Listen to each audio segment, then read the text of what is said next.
नमस्कार दोस्तों, electrical technician channel में आपका स्वागत है। दोस्तों, आज के इस वीडियो के द्वारा मैं आपको बताऊंगा कि किस प्रकार से हम हमारे घर में जितने भी रूम्स होते हैं उनमें इन्वर्टर का वायरिंग किस प्रकार से करेंगे, वो भी केवल एक इन्वर्टर का उपयोग करते हुए। दोस्तों, यहाँ पे आप एक छोटा सा लेआउट देख रहे हैं जिसमें 3 रूम, एक कॉरिडोर और एक वॉशरूम है। अब ये जो हमारे रूम्स हैं, इन्हीं रूम्स में हमें इन्वर्टर का कनेक्शन करना है। तो किस प्रकार से कनेक्शन करेंगे दोस्तों, देख लीजिए। दोस्तों, जो हमारा घर होता है, घर में जो हमारा मेन पावर सप्लाई आती है वो सीधे ही इलेक्ट्रिक पोल से हमारा जो एनर्जी मीटर होता है उसमें आती है। उसके बाद में हम यहाँ पर एक मेन डिस्ट्रीब्यूशन बोर्ड का उपयोग करते हैं। जो हमारा मेन डिस्ट्रीब्यूशन बोर्ड होती है उसमें एक एमसीबी, एक आरसीसीबी और कुछ सिंगल पोल के एमसीबी होते हैं। ठीक है दोस्तों, ये जो हमारे सिंगल पोल के एमसीबी हैं, इनका उपयोग हम हर एक रूम को पावर सप्लाई देने के लिए करते हैं। अब ये जो हमारे एमसीबी है, इनमें हम फेज सप्लाई का कनेक्शन करते हैं। ठीक है, और जो हमारा न्यूट्रल सप्लाई होता है उसको डिस्ट्रीब्यूट करने के लिए यहाँ पर हम एक न्यूट्रल बस बार का उपयोग करते हैं। अब यहाँ पे जितने भी हमारे रूम्स हैं उन रूम में हमें एक एक स्विच बोर्ड का इस्तेमाल करना है। तो यहाँ पे हम एक एक स्विच बोर्ड को ला देते हैं। ठीक है, उसके बाद दोस्तों देखिए, ये जो हमारे रूम्स हैं इन रूम में हमें एक एक पंखे का भी इस्तेमाल करना है। ठीक है, और सभी रूम में हम दो दो बल्ब का इस्तेमाल करेंगे। तो यहाँ पर हम दो दो बल्ब का भी कनेक्ट कर देते हैं। अब ये जो हमारा वॉशरूम है, इस वॉशरूम में हमें केवल एक बल्ब का कनेक्शन करना है। तो ये जो हमारा बल्ब है इसको चालू और बंद करने के लिए यहाँ पर हम एक स्विच का इस्तेमाल करेंगे। इसी स्विच के द्वारा हम इस बल्ब को चालू और बंद कर सकते हैं। दोस्तों, ये जो हमारा घर है, इस घर में हमें इन्वर्टर का भी कनेक्शन करना है। तो इन्वर्टर का कनेक्शन करने के लिए यहाँ पर हम एक इन्वर्टर का उपयोग करेंगे। ठीक है, अब ये जो हमारा इन्वर्टर है इसको इनकमिंग पावर सप्लाई देने के लिए हम यहाँ पर एक बैटरी का उपयोग करेंगे। तो यहाँ पे हमारा जो स्विच बोर्ड है इसमें हमें दो प्रकार का पावर सप्लाई लेके जाना है। पहला तो मेन पावर सप्लाई और दूसरा इन्वर्टर का पावर सप्लाई। तो किस प्रकार से हम कनेक्शन करेंगे दोस्तों, देख लीजिए। दोस्तों, इस वीडियो को आप लास्ट तक देखिएगा। यदि आपको ये वीडियो पसंद आए तो प्लीज़ इस वीडियो पर लाइक जरूर कर दीजिएगा और इस वीडियो को आपके फ्रेंड्स के साथ शेयर करना ना भूलिएगा। ठीक है दोस्तों, चलिए आगे बढ़ते हैं। देखिए दोस्तों, ये जो हमारा एनर्जी मीटर होता है इसमें जो पहला टर्मिनल और जो दूसरा टर्मिनल होता है इसमें हमें फेज सप्लाई और न्यूट्रल सप्लाई देना पड़ता है। पहले टर्मिनल पे हम फेज सप्लाई देते हैं और दूसरे टर्मिनल पे न्यूट्रल सप्लाई देते हैं। तो यहाँ पे हमने कनेक्शन कर दिया। ये दोनों वायर हमारे इनकमिंग पावर सप्लाई हो जाएंगे जो कि हमारे इलेक्ट्रिक पोल से आ रहे हैं। अब ये जो हमारा एनर्जी मीटर है इसका जो तीसरा टर्मिनल है ये वाली, ठीक है, ये हमारा आउटगोइंग न्यूट्रल सप्लाई होता है। तो यहाँ से हम एक वायर को कनेक्ट करेंगे और इसको ले जाके एमसीबी के साथ कनेक्ट कर देंगे। ठीक है दोस्तों, अब ये जो हमारा एनर्जी मीटर है इसका जो चौथा नंबर का टर्मिनल है ये वाली, यहाँ से हमें फेज सप्लाई मिलता है। ठीक है, तो यहाँ से एक वायर को कनेक्ट करेंगे और इसको भी ले जाके एमसीबी को इनकमिंग पावर सप्लाई दे देंगे। अब ये जो हमारा एमसीबी है इसके आउटगोइंग टर्मिनल से एक वायर को कनेक्ट करेंगे और इसको आरसीसीबी के साथ लूप कर देंगे, यानी कि आरसीसीबी को इनकमिंग पावर सप्लाई दे देंगे। ठीक है, इसी प्रकार से न्यूट्रल सप्लाई को भी कर देंगे। तो ये जो हमारा आरसीसीबी था इसको इनकमिंग पावर सप्लाई मिल गया। अब ये जो हमारा आरसीसीबी है इसका जो न्यूट्रल सप्लाई का आउटगोइंग टर्मिनल है, यानी कि ये वाली, इस टर्मिनल से एक वायर को कनेक्ट करना है और इसको ले जाके हमें इस बस बार के साथ कनेक्ट कर देना है। ठीक है, तो यहाँ से एक वायर को कनेक्ट किया और इसको ले जाके बस बार के साथ कनेक्शन कर दिए। अब ये जो हमारा दूसरा टर्मिनल है इस टर्मिनल से हमें फेज सप्लाई का आउटगोइंग मिलता है। तो यहाँ से एक वायर को कनेक्ट करेंगे और इसको ले जाके सभी एमसीबी के साथ कनेक्शन कर देंगे। यहाँ पर हमने एक एमसीबी को इनकमिंग पावर सप्लाई नहीं दी है। इसको इनकमिंग पावर सप्लाई इसलिए नहीं दी है क्योंकि इस एमसीबी का उपयोग हम इन्वर्टर के लिए करेंगे। ठीक है, तो यहाँ पे हमारे जितने भी एमसीबी थे इनको हमने फेज सप्लाई के द्वारा कनेक्शन कर दिए हैं। ठीक है, अब देखिए यहाँ पे जो हमारा इन्वर्टर है दोस्तों, इसमें हमें दो प्रकार का इनकमिंग पावर सप्लाई देना पड़ता है। पहला तो बैटरी से इनकमिंग पावर सप्लाई और दूसरा मेन पावर सप्लाई। ठीक है, तो यहाँ पे हम बैटरी के द्वारा इनकमिंग पावर सप्लाई दे देते हैं। तो दोस्तों देखिए, जो हमारा इन्वर्टर होता है उसमें आपको 3 वायर मिल जाएंगे। ठीक है, एक रेड वायर, एक ब्लैक वायर और एक केबल मिलेगा। तो ये जो हमारा रेड वायर होता है ये हमारा पॉजिटिव वायर होती है। तो इसको हम क्या करते हैं कि बैटरी के पॉजिटिव टर्मिनल के साथ कनेक्ट कर देते हैं। ठीक है, उसके बाद ये जो हमारा ब्लैक वायर है उसको हम बैटरी के नेगेटिव टर्मिनल के साथ कनेक्ट कर देंगे। ठीक है दोस्तों, ये जो हमारा केबल है ये केबल हमारा इनकमिंग पावर सप्लाई होती है। ठीक है, यानी कि मेन पावर सप्लाई का इनकमिंग होती है। दोस्तों, इस केबल को हमें इस सॉकेट के द्वारा पावर सप्लाई देना है। तो इसके लिए हम क्या करेंगे, यहाँ पर एक 3 पिन प्लग टॉप का इस्तेमाल करेंगे। अब ये जो हमारा केबल है यहाँ से एक वायर को कनेक्ट करेंगे और इसको ले जाके प्लग टॉप के साथ कनेक्ट कर देंगे। दोस्तों, यहाँ पे मैंने प्लग टॉप का कनेक्शन को एक्सप्लेन नहीं किया हूँ। मुझे उम्मीद है कि आपको प्लग टॉप का कनेक्शन आता ही होगा। ठीक है, चलिए आगे बढ़ते हैं। दोस्तों देखिए, ये जो हमारा इन्वर्टर था इसको हमने इनकमिंग पावर सप्लाई दे दी है बैटरी के द्वारा और मेन पावर सप्लाई के द्वारा। अब ये जो हमारा इन्वर्टर है इसके आउटगोइंग पावर सप्लाई लेना है। तो आउटगोइंग पावर सप्लाई लेने के लिए यहाँ पर हम 3 पिन प्लग टॉप का इस्तेमाल करेंगे। दोस्तों एक चीज हमेशा याद रखिएगा, हम इन्वर्टर से केवल फेज सप्लाई का आउटगोइंग लेते हैं, ठीक है, न्यूट्रल सप्लाई का आउटगोइंग का इस्तेमाल नहीं करते हैं। हमारा जो मेन पावर सप्लाई का जो न्यूट्रल सप्लाई है वही काम आ जाएगा आपको इन्वर्टर के कंडीशन में भी। तो हम क्या करेंगे कि ये जो हमारा प्लग टॉप है इसका जो दाहिना पिन है यानी कि ये वाली, इस पिन से एक बार को कनेक्ट करेंगे और इसको ले जाके हमारा जो ये इन्वर्टर वाली एमसीबी है इसके साथ कनेक्ट कर देंगे। तो ये जो हमारा एमसीबी था इसको इनकमिंग पावर सप्लाई मिल गया। अब हमें इन सभी स्विच बोर्ड में कनेक्शन करना है। दोस्तों ये जो हमारा स्विच बोर्ड है इसमें हमें 2 प्रकार का पावर सप्लाई लेके जाना है, एक तो मेन पावर सप्लाई, दूसरा इन्वर्टर के द्वारा। तो किस प्रकार से वायरिंग करेंगे दोस्तों देख लीजिए। दोस्तों वायरिंग करने से पहले यहाँ पे हम डिसाइड कर लेते हैं कि किस इलेक्ट्रिकल इक्विपमेंट को हमें नॉर्मल पावर सप्लाई से चलाना है और किसको इन्वर्टर के द्वारा, ठीक है। तो यहाँ पे हम मान लेते हैं कि जो हमारा फैन है और ये जो हमारा एलईडी बल्ब है इनको हमें इन्वर्टर के पावर सप्लाई के द्वारा चलाना है, और ये जो हमारा एलईडी बल्ब है इसको हमें नॉर्मल पावर सप्लाई के द्वारा चलाना है, ठीक है। सेम टू सेम बाकी रूम में करेंगे। ये फैन और ये बल्ब हमारा इन्वर्टर के द्वारा चलेगा और ये हमारा नॉर्मल पावर सप्लाई के द्वारा, ठीक है। इसी प्रकार से ये फैन और ये बल्ब हमारा इन्वर्टर के द्वारा और ये हमारा जो एलईडी बल्ब है और ये जो सॉकेट है उसको हम नॉर्मल पावर सप्लाई के द्वारा कनेक्ट करेंगे, ठीक है दोस्तों। चलिए तो कैसे वायरिंग करेंगे देख लीजिए। तो देखिए दोस्तों, ये जो हमारा रूम नंबर 1 है इसमें हमें इनकमिंग पावर सप्लाई देना है मेन वाली। तो दोस्तों ये जो हमारा एमसीबी है इस एमसीबी के आउटगोइंग टर्मिनल से एक वायर को कनेक्ट करेंगे और इसको ले जाके इस स्विच के साथ कनेक्ट कर देंगे। दोस्तों ये जो हमारा स्विच है इसका इस्तेमाल हम इस बल्ब को ग्लो कराने के लिए करेंगे। तो इसके लिए हम क्या करते हैं कि ये जो हमारा स्विच था इसके आउटगोइंग टर्मिनल से एक वायर को कनेक्ट करेंगे और इसको ले जाके इस बल्ब को फेज सप्लाई दे देंगे। तो इस बल्ब को हम यदि चालू करना चाहें तो इस स्विच को प्रेस करके चालू कर सकते हैं और इसको प्रेस करके बंद कर सकते हैं, ठीक है दोस्तों। अब ये जो दूसरा स्विच है इसको हम इस सॉकेट को कंट्रोल करने के लिए इस्तेमाल करेंगे। ये जो हमारा स्विच है इसको इनकमिंग पावर सप्लाई हम यहाँ से कनेक्ट कर देंगे, ठीक है, यानी कि एक वायर को लूप करके इनकमिंग पावर सप्लाई दे देंगे, ठीक है। अब हम क्या करेंगे कि ये जो हमारा स्विच है इसके आउटगोइंग टर्मिनल से एक वायर को कनेक्ट करेंगे और इसको ले जाके हमारा जो सॉकेट है उसका जो दाहिना पिन है उसके साथ इस वायर को कनेक्ट कर देंगे, जिससे क्या होगा इस स्विच को प्रेस करने पे इस सॉकेट में फेज सप्लाई पहुंच जाएगी, ठीक है।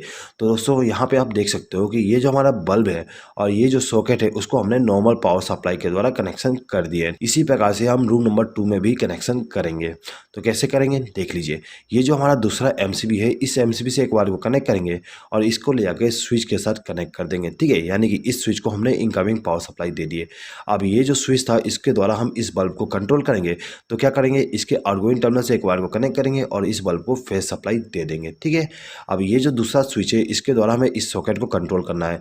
तो हम क्या करेंगे, यहाँ से एक वायर को लूप करके इसको इनकमिंग पावर सप्लाई दे देंगे और इसके आउटगोइंग टर्मिनल से एक वायर को कनेक्ट करके इस सॉकेट को इनकमिंग पावर सप्लाई दे देंगे फेज सप्लाई का। इसी प्रकार से ये जो हमारा रूम नंबर 3 है इसको हम कनेक्शन करेंगे। तो इसके लिए हम क्या करते हैं, ये जो हमारा तीसरा एमसीबी है इसका उपयोग करेंगे। तो यहाँ से एक वायर को कनेक्ट किया और इसको ले जाके हमारा जो स्विच बोर्ड है उसको इनकमिंग पावर सप्लाई दे दूंगा, ठीक है।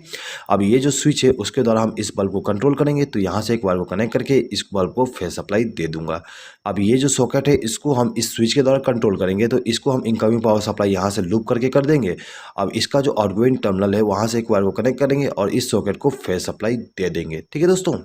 अब देखिए, अब जो हमारा कॉरिडोर था इसमें भी हमने एक स्विच बोर्ड का इस्तेमाल किए थे। अब इस स्विच बोर्ड के द्वारा हम क्या करेंगे, ये जो हमारा बल्ब है इसको मेन पावर सप्लाई के द्वारा रन कराएंगे और ये जो सॉकेट है इसको भी हम मेन पावर सप्लाई के द्वारा चलाएंगे। अब ये जो हमारा बल्ब है इसको हम इन्वर्टर के द्वारा ग्लो कराएंगे और जो हमारा वॉशरूम है वॉशरूम में भी जो बल्ब है उसको हम इन्वर्टर के द्वारा कनेक्शन करेंगे, ठीक है दोस्तों। तो देखिए, इस स्विच बोर्ड में हमें मेन पावर सप्लाई का कनेक्शन करना है। तो हम क्या करेंगे, ये जो हमारा चौथा एमसीबी है इस एमसीबी से एक वायर को कनेक्ट करके लेके जाएंगे और इस स्विच बोर्ड को इनकमिंग पावर सप्लाई दे देंगे। हमने इस स्विच को इनकमिंग पावर सप्लाई दी है, ठीक है। तो इस स्विच के द्वारा हम इस बल्ब को कंट्रोल करेंगे। तो इस स्विच के आउटगोइंग टर्मिनल से एक वायर को कनेक्ट करेंगे और इस बल्ब को इनकमिंग पावर सप्लाई दे देंगे। अब ये जो दूसरा स्विच है इस स्विच का उपयोग हम इस सॉकेट के लिए करेंगे।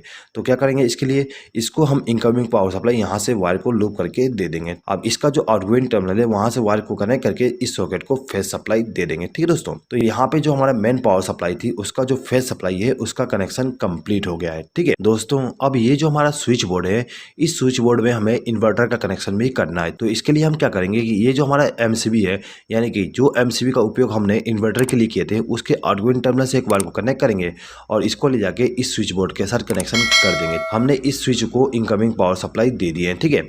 अब ये जो स्विच है इसका उपयोग हम इस फैन के लिए करेंगे। अब ये जो फैन है इसके स्पीड को कंट्रोल करने के लिए यहाँ पे रेगुलेटर का उपयोग किया गया है। तो हम क्या करेंगे, इस स्विच के आउटगोइंग टर्मिनल से एक वायर को कनेक्ट करेंगे और इस रेगुलेटर को इनकमिंग पावर सप्लाई दे देंगे। अब ये जो हमारा रेगुलेटर है इसका जो आउटगोइंग टर्मिनल है उस टर्मिनल से एक वायर को कनेक्ट करेंगे और इसको ले जाके फैन को फेस सप्लाई दे देंगे। तो ये जो हमारा फैन था इसको इनकमिंग पावर सप्लाई मिल गया इन्वर्टर के द्वारा, ठीक है। अब इस बल्ब को भी हमें इन्वर्टर के द्वारा कंट्रोल करना है। तो हम क्या करेंगे कि इस बल्ब का कनेक्शन हम इस स्विच के द्वारा करेंगे, ठीक है। तो इस स्विच को इनकमिंग पावर सप्लाई देने के लिए यहाँ से एक वायर को लूप करके इस स्विच को इनकमिंग पावर सप्लाई दे देंगे। उसके बाद इसका जो आउटगोइंग टर्मिनल है वहाँ से एक वायर को कनेक्ट करके इस बल्ब को इनकमिंग पावर सप्लाई दे देंगे। दोस्तों अब ये जो हमारा रूम नंबर 3 है इसका कनेक्शन करना है। तो इसका कनेक्शन करने के लिए हम क्या करेंगे, यहाँ से एक वायर को कनेक्ट करके इस रूम नंबर 3 के जो स्विच बोर्ड है उसको इनकमिंग पावर सप्लाई दे देंगे। अब ये जो स्विच है इसको कंट्रोलिंग हम इस फैन के लिए करेंगे। तो क्या करेंगे, यहाँ से एक वायर को लूप करेंगे और इस रेगुलेटर को इनकमिंग पावर सप्लाई दे देंगे। अब ये जो हमारा रेगुलेटर है इसके आउटगोइंग टर्मिनल से एक वायर को कनेक्ट करेंगे और इसको ले जाके हमारा जो फैन है उसको इनकमिंग पावर सप्लाई दे देंगे, ठीक है। अब ये जो दूसरा स्विच है इसके द्वारा हम इस बल्ब को कंट्रोल करेंगे। तो इस स्विच को हम इनकमिंग पावर सप्लाई यहाँ से लूप करके दे देंगे और इसका जो आउटगोइंग टर्मिनल है वहाँ से एक वायर को कनेक्ट करके इस बल्ब को इनकमिंग पावर सप्लाई दे देंगे, ठीक है दोस्तों। तो यहाँ पे हमारा रूम नंबर 3 का कनेक्शन कंप्लीट हो गया। अब हमें रूम नंबर 2 का कनेक्शन करना है। अब ये जो हमारा रूम नंबर 2 है इसको इन्वर्टर के द्वारा पावर सप्लाई देने के लिए यहाँ से एक वायर को लूप करेंगे और इसको ले जाके किसी भी स्विच के साथ कनेक्ट कर देंगे, ठीक है दोस्तों। ये जो हमारा स्विच है इसका उपयोग हम इस फैन के लिए करेंगे, ठीक है। तो इसका कनेक्शन भी कर देते हैं, सेम टू सेम कनेक्शन करेंगे। तो यहाँ पे मैं एक्सप्लेनिंग करता हूँ, सिंपली कनेक्शन कर देता हूँ, ठीक है दोस्तों ये जो हमारा कॉरिडोर है इस कॉरिडोर में हमने जो स्विच बोर्ड इस्तेमाल किए थे इसमें भी हमें इन्वर्टर का पावर सप्लाई देना है। तो हम क्या करेंगे, यहाँ से एक बार को लूप करेंगे और इसको ले जाके इस स्विच के साथ कनेक्शन कर देंगे। अब ये जो हमारा स्विच है इसका उपयोग हम इस बल्ब के लिए करेंगे, ठीक है। तो इसका जो आउटगोइंग टर्मिनल है वहाँ से एक बार को कनेक्ट करेंगे और इस बल्ब को फेस सप्लाई दे देंगे, ठीक है दोस्तों। अब देखिए दोस्तों ये जो हमारा बल्ब है इसको भी हमें इन्वर्टर के द्वारा ग्लो कराना है। तो इसके लिए हम क्या करेंगे, यहाँ से एक बार को लूप करके लेके जाएंगे और ये जो हमारा स्विच था उसको इनकमिंग पावर सप्लाई दे देंगे। अब इसका जो आउटगोइंग टर्मिनल है वहाँ से एक बार को कनेक्ट करके इस बल्ब को फेस सप्लाई दे देंगे, ठीक है दोस्तों। तो यहाँ पे हमारा जो फेस सप्लाई था इन्वेन पावर वाली और इन्वर्टर वाली उसका कनेक्शन कंप्लीट हो गया है दोस्तों। यदि आप यहाँ पे हर एक रूम के लिए अलग अलग एमसीबी का उपयोग करना चाहते हैं इन्वर्टर के वायरिंग के लिए भी तो आप कर सकते हो, ठीक है। उसके लिए आपको यहाँ पे एमसीबी का कनेक्शन करना है और उन एमसीबी को इनकमिंग पावर सप्लाई देने के लिए यहाँ से लूप कर दोगे जिस प्रकार से हमने यहाँ पे किए हैं, ठीक है दोस्तों। अब हर एक एमसीबी के द्वारा आउटगोइंग पावर सप्लाई लेके जाएंगे हर एक रूम के लिए, ठीक है दोस्तों। यदि आप इस वीडियो का पीडीएफ फाइल डाउनलोड करना चाहते हैं तो उसका लिंक मैं आपको कम्युनिटी टैब में दे दूंगा। इस वीडियो का पीडीएफ फाइल केवल मेरे मेंबर्स ही डाउनलोड कर सकते हैं दोस्तों। यदि आपने हमारे चैनल का मेंबरशिप अभी तक ज्वाइन नहीं किया और यदि आप इस वीडियो का पीडीएफ फाइल डाउनलोड करना चाहते हैं तो आप मेंबरशिप को ज्वाइन करके हर एक वीडियो का पीडीएफ फाइल डाउनलोड कर सकते हैं। और यदि आप बिना मेंबरशिप को ज्वाइन किए पीडीएफ फाइल डाउनलोड करना चाहते हैं तो उसके लिए अलग से एक लिंक दिया गया है, उस लिंक पर क्लिक करके आप डाउनलोड कर सकते हैं। लेकिन उसके लिए आपको थोड़ा सा चार्जेस देना पड़ेगा, वो चार्जेस केवल मुझे सपोर्ट करने के लिए होगा, ठीक है दोस्तों। चलिए आगे बढ़ते हैं। देखिए दोस्तों अब हमें यहाँ पे न्यूट्रल सप्लाई का कनेक्शन करना है। तो न्यूट्रल सप्लाई का कनेक्शन करने के लिए हम इस बस बार का उपयोग करेंगे दोस्तों। ये जो हमारा रूम नंबर 1 है इसमें हम सबसे पहले न्यूट्रल सप्लाई का कनेक्शन कर देते हैं दोस्तों। ये जो हमारा रूम नंबर 1 है इसमें न्यूट्रल सप्लाई का कनेक्शन करने के लिए हम क्या करेंगे कि ये जो हमारा बस बार है यहाँ से एक वायर को कनेक्ट करेंगे और इसको ले जाके हमारा जो बल्ब है उसको न्यूट्रल सप्लाई दे देंगे दोस्तों। ये जो हमारा फैन है इसको भी हमें न्यूट्रल सप्लाई देना है। तो इसको न्यूट्रल सप्लाई देने के लिए यहाँ से एक बार को लूप करके इसको न्यूट्रल सप्लाई दे देंगे, ठीक है। अब ये जो हमारा सॉकेट है इस सॉकेट में हमें न्यूट्रल सप्लाई देना पड़ता है। तो इसके लिए हम क्या करेंगे, यहाँ से एक वायर को लूप करके लेके जाएंगे और इस सॉकेट को न्यूट्रल सप्लाई दे देंगे, ठीक है दोस्तों। अब ये जो हमारा रूम नंबर 2 है इसमें भी हमें न्यूट्रल सप्लाई का कनेक्शन करना है, ठीक है। तो न्यूट्रल सप्लाई का कनेक्शन करने के लिए यहाँ से एक वायर को कनेक्ट करके लेके जाएंगे और ये जो हमारा फैन है उसको न्यूट्रल सप्लाई के द्वारा कनेक्शन कर देंगे, ठीक है। अब इन दोनों बल्ब को भी हमें न्यूट्रल सप्लाई देना है। तो यहाँ से एक वायर को लूप करके इन दोनों बल्ब को न्यूट्रल सप्लाई दे देंगे। अब देखिए ये जो हमारा सॉकेट है इसका जो लेफ्ट हैंड साइड का पिन है उस पिन में हमें न्यूट्रल सप्लाई देना है, ठीक है। तो यहाँ से एक वायर को कनेक्ट करेंगे और इसको न्यूट्रल सप्लाई दे देंगे, ठीक है। इसी प्रकार से हमारा जो रूम नंबर 3 है उसको न्यूट्रल सप्लाई देना है। तो हम यहाँ से एक वायर को कनेक्ट करके लेके जाएंगे और इस रूम में जो न्यूट्रल सप्लाई का कनेक्शन करना है वहाँ पर ले जाके कनेक्शन कर देंगे, ठीक है। तो हमने सबसे पहले इस फैन को न्यूट्रल सप्लाई दे दी है। अब हमें इस बल्ब को न्यूट्रल सप्लाई देना है। तो यहाँ से हम दोनों को न्यूट्रल सप्लाई दे देंगे दोस्तों। यहाँ पे आप एक चीज़ नोटिस कर सकते हो कि ये जो हमारा बल्ब था उसको हमने इन्वर्टर के द्वारा कनेक्शन किए और ये जो हमारा बल्ब है उसको हमने मेन पावर सप्लाई के द्वारा कनेक्शन कनेक्शन किए हैं, ठीक है। और दोनों को हमने same to same neutral supply दिए, ठीक है। यहाँ पर हम same to same neutral supply इसलिए दिए क्योंकि हमारा जो न्यूट्रल सप्लाई है वो कॉमन ही होता है, तो हमें यहाँ पे इन्वर्टर के द्वारा न्यूट्रल सप्लाई देने की अलग से ज़रूरत नहीं होती है। हम मेन पावर सप्लाई वाली न्यूट्रल सप्लाई को इस्तेमाल कर सकते हैं, ठीक है दोस्तों। चलिए आगे बढ़ते हैं। अब देखिए दोस्तों, ये जो हमारा सॉकेट है, इस सॉकेट में भी हमें न्यूट्रल सप्लाई देना है। तो इसके लिए क्या करेंगे, यहाँ से एक बार को लूप करके इसको न्यूट्रल सप्लाई दे देंगे, ठीक है। अब ये जो हमारा स्विच बोर्ड है, इसमें भी हमें न्यूट्रल सप्लाई देना है, ठीक है। तो इसके लिए हम यहाँ से एक बार को लूप करके इसको न्यूट्रल सप्लाई दे सकते हैं। दोस्तों यदि आप चाहते हो कि न्यूट्रल सप्लाई को यहाँ से कनेक्शन किया जाए, तो आप यहाँ से एक वायर को जोड़ के ला के कनेक्शन कर सकते हो, ठीक है। अब ये दोनों बल्ब जो है, इनको भी हमें न्यूट्रल सप्लाई देना है, तो यहाँ से एक वायर को लूप करके हम दोनों को न्यूट्रल सप्लाई दे देंगे, ठीक है। अब ये जो हमारा लास्ट बल्ब है, इसको भी हमें न्यूट्रल सप्लाई देना है, तो यहाँ से एक वायर को लूप करके इसको न्यूट्रल सप्लाई देंगे, ठीक है।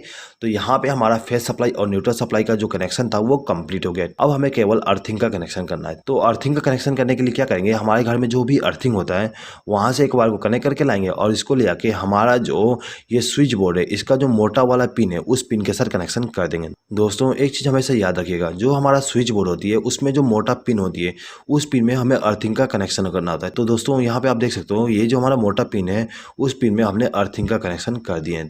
अब हमें इस सॉकेट में भी अर्थिंग का कनेक्शन करना है, तो इसके लिए हम यहाँ से एक वायर को लूप करके लेके जाएंगे और इस मोटे वाले पिन के साथ कनेक्शन कर देंगे। दोस्तों ये जो हमारा स्विच बोर्ड है, इस स्विच बोर्ड में भी हमें अर्थिंग का कनेक्शन करना है, तो यहाँ से एक वायर को कनेक्ट करके लाएंगे और ये जो हमारा मोटा वाला पिन है उसको हम अर्थ के साथ कनेक्ट कर देंगे, ठीक है दोस्तों। तो कुछ इस प्रकार से हम हमारे घर में मेन पावर सप्लाई और इन्वर्टर का कनेक्शन करते हैं। दोस्तों यदि आपको इस वीडियो पे किसी प्रकार का डाउट है तो आप कमेंट बॉक्स में कमेंट करके पूछ सकते हैं। आई होप कि दोस्तों आपको ये वीडियो पसंद आया होगा। दोस्तों यदि आपको ये वीडियो पसंद आए तो प्लीज़ इस वीडियो पे लाइक ज़रूर कर दीजिएगा और आपके फ्रेंड्स के साथ इस वीडियो को शेयर करना ना भूलिएगा। इस वीडियो को देखने के लिए धन्यवाद।